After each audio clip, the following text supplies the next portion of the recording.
چند هفته قبل ترانه از شاهین نجفی چند فقیه را در ایران چنان برآشفت که حکم قتل او را صادر کردند و حکم خود را با اصطلاحاتی برگرفته از فقه اسلام مثل مرتد و سب النبی بودن توجیه کردند. توجیهاتی که بسیاری دیگر از اسلام شناسان آن را مردود می‌دانند و چند نفر از آنها در نامه‌ای به این فقیهان توضیح دادند که این کار آنها مغایر حقوق بشری است و حتی توجیه فقهی هم ندارد.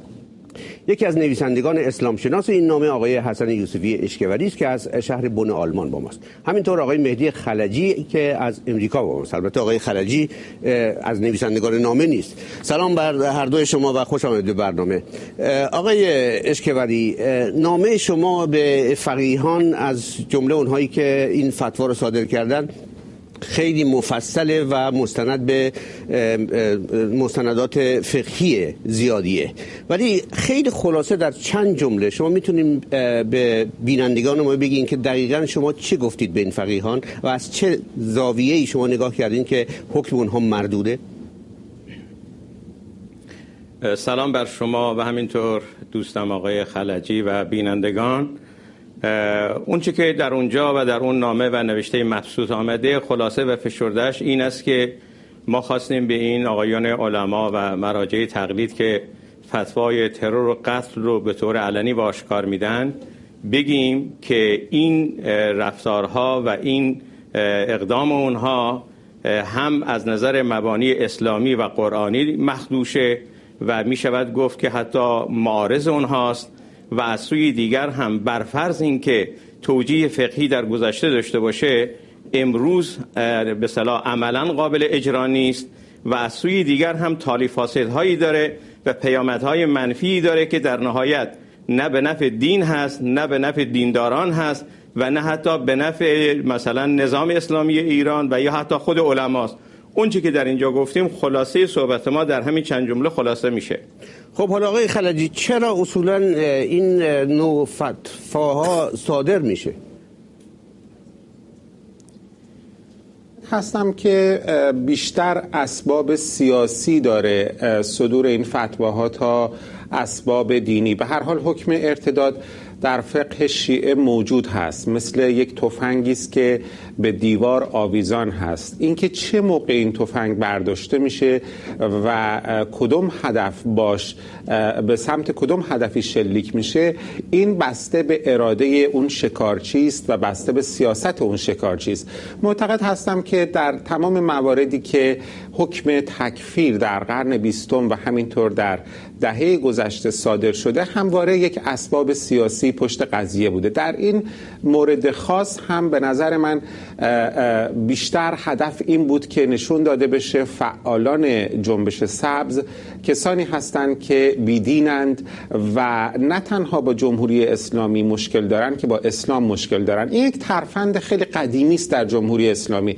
جمهوری اسلامی همواره خواسته وانمود کنه که منتقدانش یا دشمنانش منتقدان یا دشمنان اسلام هستند. آقای خمینی بارها و بارها در سخنرانی‌هاش گفته که مشکل اینها با حکومت نیست، مشکل اینها با اسلام هست. به همین دلیل شما حکم تکفیر آقای هاشم آقاجری رو در سالهای پیش دیدید، همینطور حکم ارتداد آقای یوسفی اشکوری رو دیدید و بسیاری دیگه از این منظر بوده، بیشتر دلایل سیاسی داشته به نظر من. آقای شاهین نجفی هم احتمالاً به دلیل ترانه‌های اعتراضی که خونده و به هر حال همراهیش با جنبش سبز میخواستن بگن ببینید کسانی که در جنبش سبز فعال هستن اینا ضد اسلام هستن.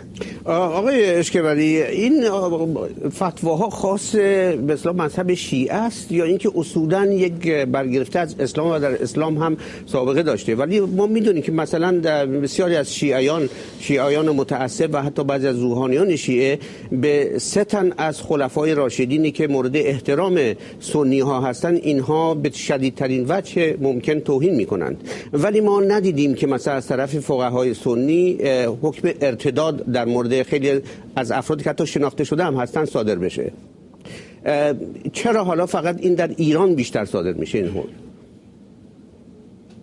بله همونجوری که فرمودید خب گزینشی دیگه، با توجه به این که بندم در تایید صحبت های خلجی اشاره‌ای بکنم که اصولاً فتواهای تکفیر و صدور حکم ارتداد در تاریخ عمدتاً اگر نگیم 100% سیاسی بوده، به این معنی که این تکفیرها و ارتدادها معطوف به اقتدار و قدرت حکومت بوده.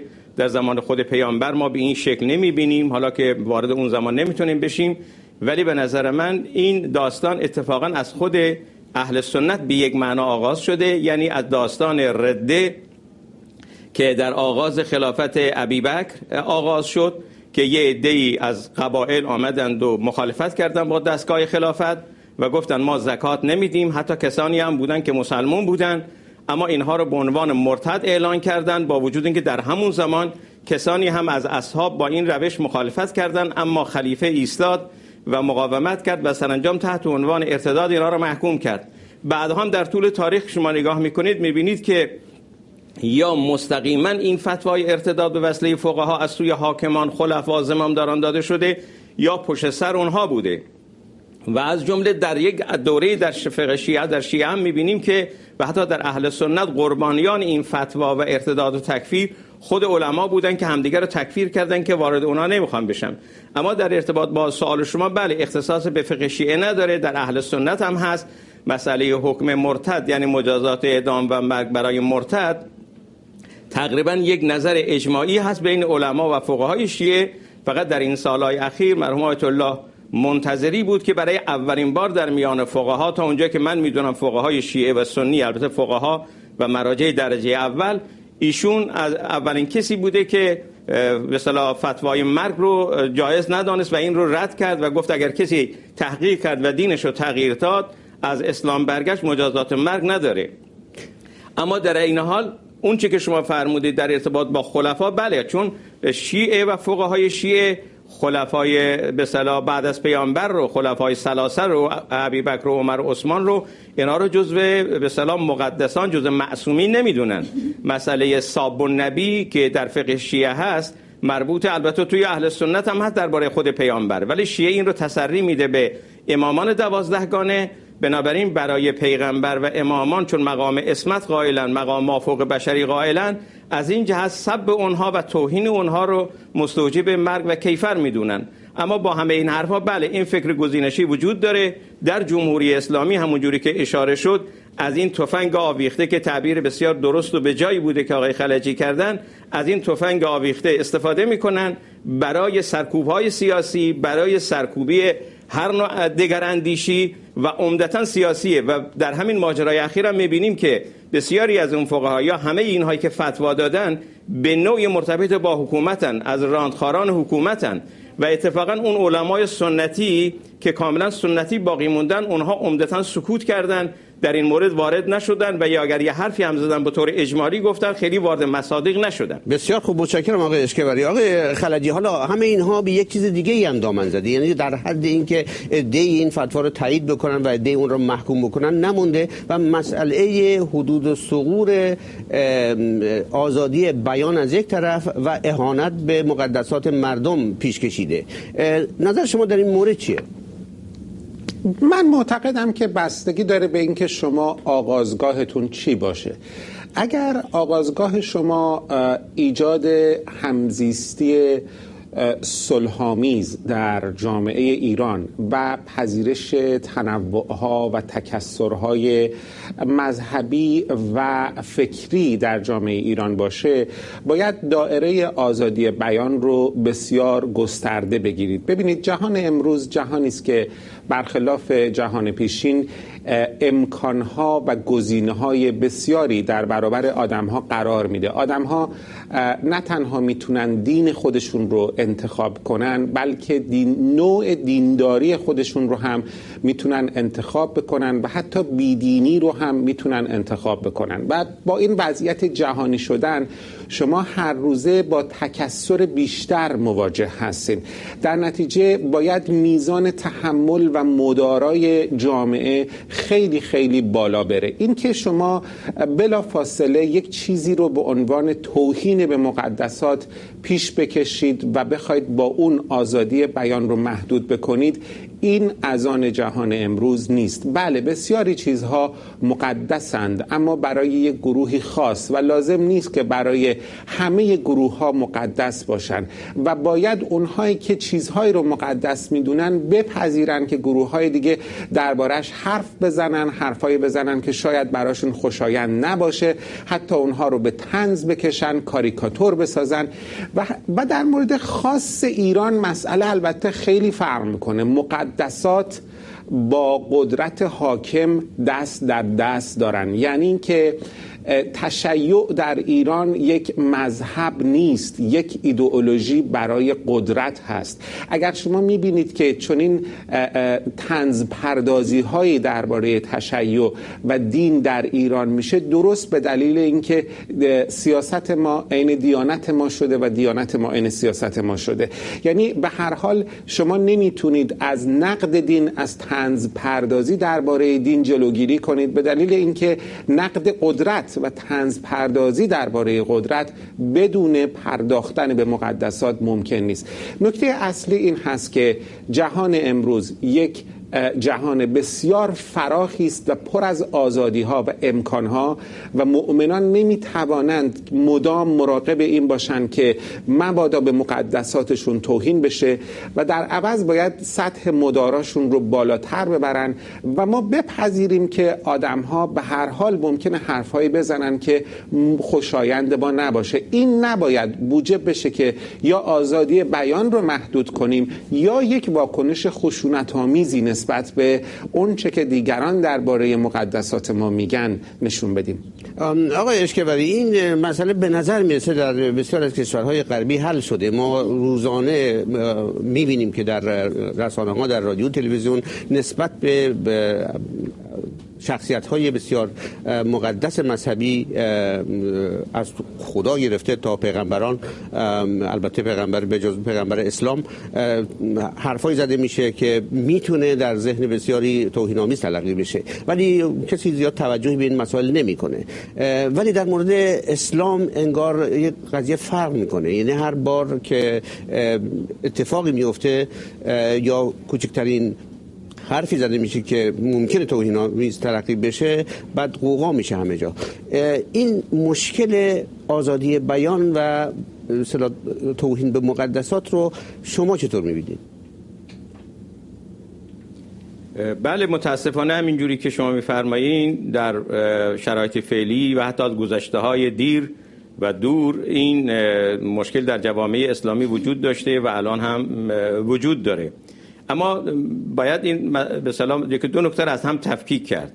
یکی بحث آزادی عقیده و بیانه. خب این دیگه برمیگردد به تفسیری که ما از اسلام داریم، چون ما یه چیزی فیکس و ثابت و روشن و مشخص و یک تفسیر یگانه و جزمی که از اسلام نداریم. از همون صدر اسلام تا حالا انواع و اقسام برداشت‌ها و تفسیرها وجود داشته و الان هم داره. اگر تفسیر همین تفسیر برداشت رایج و سنتی و معمول متداول در جهان اسلام، به خصوص در میان علما و فقهای اسلامی باشه، چی در شیعه و در سنی، واقعیت این است که بدون تعارف باید بگیم آزادی عقیده به معنای امروزین کلمه درش وجود نداره. در ماده اعلامیه جهانی، ماده اول و دوم اعلامیه جهانی حقوق بشر همینه که به برابری ذاتی آدم‌ها فتوا میده و در نتیجه همه میتوانند و هیچ کسی از دیگری انسان‌تر نیست و همه هم آزاد به دنیا میان و همه هم حق آزادی عقیده و بیان اینها دارن که بعد در دیگر مواد اعلامیه جهانی حقوق بشر منعکس شده. خب به این معنا واقعا نمیتونیم بگیم آزادی عقیده داریم، و برای اینکه خب همین مثلا حکم ارتداد داریم، صابون نبیر داریم و خیلی چیزهای دیگه داریم. فقط این مسئله نیست که محدود کننده آزادی بیانه. اما تا اونجایی که به بنده به عنوان یک شخص مسلمان برمیگرده، من شخصا معتقد به آزادی عقیده و همینطور آزادی بیان هستم و هیچ نوع محدودیتی رو به لحاظ نظری قبول ندارم. یعنی آزادی بیان عقیده به همین معنایی که در دنیای امروز هست، یعنی هر کسی میتواند در هر امری اعم از دین و غیر دین تحقیق کند و بعد به نتیجه تحقیق هم ملتزم باشد و بعد برای بیان عقایدش هم آزاد باشد. هیچ گونه محدودیتی در این زمینه وجود نداره و من خودم معتقد هستم که حتی در قرآن یا در صدر اسلام در زمان خود پیامبر هم هیچ کسی صرفاً به خاطر عقیده مجازات نشده. حالا البته چند مورد وجود داره، در منابع سیره آمده که شبههایی وجود داره، در این زمینه هم کارهای تحقیقی شده و بنده شخصا در حدی که اطلاع دارم و دانش اسلامی من اجازه میده به این نتیجه برخورد نکردم و به این محصول برخورد نکردم که کسی به خاطر صرفاً عقیده مجازات شده باشه. و همونجور که اشاره شد بعدها این مسئله ارتداد و تکفیر اینها با قدرت و اتوریته به اصطلاح مربوط شد، حالا یا اتوریته به اصطلاح حاکمان و زمامداران و خلفا یا اتوریته خود علما. این نکته هم خیلی مهمه. گاهی میشه ممکن مسئله سیاسی به معنی حکومتی نباشه، اما این نوع دگراندیشی ها با اتوریته و اقتدار علما و نهاد روحانیت و مرجعیت، حالا چه در شیعه و چه در سنت در با الازهر ارتباط پیدا میکنه، اقتدار اونها رو به چالش میکشه، از این جهت فتوا میدن. بنابراین تا اونجایی که مربوط به فکر و عقیده است، بنده معتقد به آزادی عقیده و بیان هستم و معتقد هستم هیچ چیزی اون رو محدود نمیکنه مگر قوانین جاریه‌ای که وجود داره.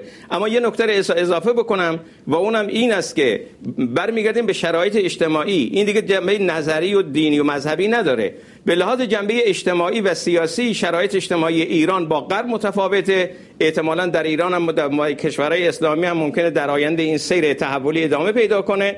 و من شخصا اینجا تو پرانتز فقط میخوام اشاره بکنم کسانی که در کشوری مثل ایران یا دیگر کشورهای اسلامی زندگی میکنن، به خصوص هنرمندان، روشنفکران، نمیدونم که کسانی که به هر حال مذهبی نیستن، یه فرد مذهبی توهین به مقدساتش طبعا بر نمیتابه و براش خوشایند نیست، ولی این مهم نیست، باید تحمل کنه، باید رواداری بکنه. اما تا اونجایی هم که به دگراندیشان برمیگرده، اونها هم باید شرایط اجتماعی رو در نظر بگیرن، به خاطر اینکه گاهی دچار نقض غرض میشن. یعنی میخوان با استبداد مبارزه کنن، با استبداد دینی مبارزه کنن و در عمل با دین مبارزه میکنن و این نتیجه میشه که آب تو آسیاب استبداد دینی بریزن. بسیار خوب، متشکرم آقای اشکبری.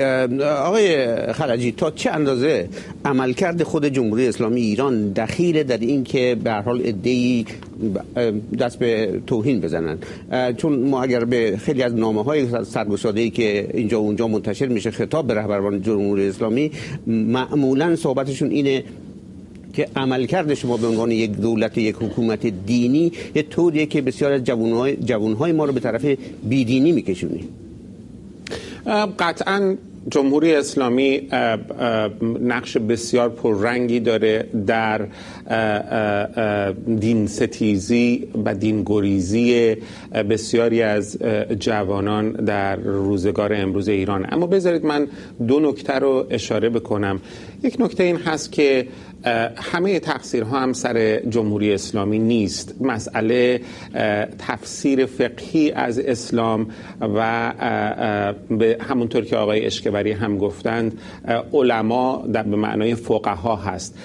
مسئله این هست که یک کسی مثل آقای لطف الله صافی گلپایگانی که یکی از صادرکنندگان همین فتوا هم هست، مقدسات براش یک دایره بسیار وسیعی است. ایشون همون کسی است که وقتی کنگره مولوی در جلال الدین بلخی در مشهد برگزار شد، ایشون یک بیانیه بسیار تندی دادن و گفتن که شرم بر شما باد که در مشهد چنین مجلسی برای یک همچین کافری برگزار کردید. یعنی از نظر ایشون مولوی کافر هست. از نظر فقهای ما فردوسی، حافظ و مولوی اینها کسانی هستند که به مقدسات توهین کردند. ببینید، من با حرف آقای اشکبری موافق هستم تا اونجایی که میگن باید شرایط رو در جامعه ایران در نظر گرفت. من معتقدم شرایط رو در جامعه ایران باید تغییر داد و برای این تغییر کسانی هزینه خواهند داد. آقای اشکبری خودشون